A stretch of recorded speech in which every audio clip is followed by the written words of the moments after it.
শ্রী মহেন্দ্রনাথ গুপ্ত মহাশয়কে একজন প্রশ্ন করছেন, কেমন করে আমার ঈশ্বরের প্রতি সেইরূপ প্রেম হয় যাহার দ্বারা আমরা প্রার্থনা করতে পারি? উত্তরে বলছেন, সাধু সঙ্গ করিলে ঈশ্বরের প্রতি ভালোবাসা হয়। সাধু সঙ্গ ধর্মরাজ্যের প্রথম সোপান। ক খ।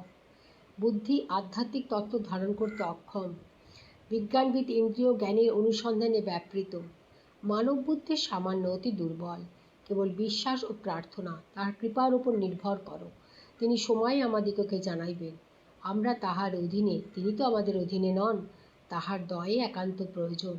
যদি প্রশ্ন করো কখন ত্যাগ করিব, তার উত্তর ক্রাইস্ট দিয়াছেন। একদা তিনি একজনকে সব ত্যাগ করে তাকে অনুসরণ করতে বললেন। সে উত্তরে করিল, আমার একজন আত্মীয়ের মৃত্যু হইয়াছে, তাহাকে প্রথমে কবরস্থ করিতে হইবে, তারপর আসিতেছি। ক্রাইস্ট বলিলেন, সংসারীরা মৃতের সৎকার করুক গে, তুমি আমায় অনুসরণ করো। সংসারীরা বাস্তবিক মৃত। সাধুদের জীবন খাঁটি জীবন, আর সকলে মৃত। তাহারাই মৃতের তত্ত্বাবধান করুন। অবিরাম প্রার্থনা করো, সাধু সঙ্গ করো।